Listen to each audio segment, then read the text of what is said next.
Hey guys, so welcome back to Delve Stack. Today I will be showing you how to check Brave browser version. So guys, if you're wondering, first things first is go ahead and open up your Brave. So here, go ahead and select the three lines on the top right corner of the screen. And now from here guys, you will have an option over here, help at the bottom, and you will have three options, and you will have an option over here about Brave. So go ahead and click on about Brave, and from here right away you should be able to see your Brave version.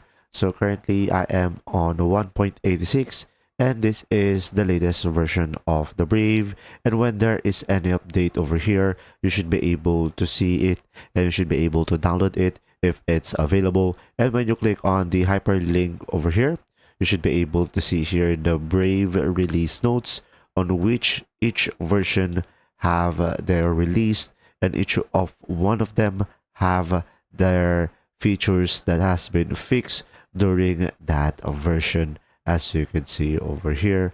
And pretty much you will have here all the details about the versions of the Brave. If you found this video helpful, please like and subscribe. And if you have any questions, just simply go ahead and comment down below, and we will do our best to answer them all.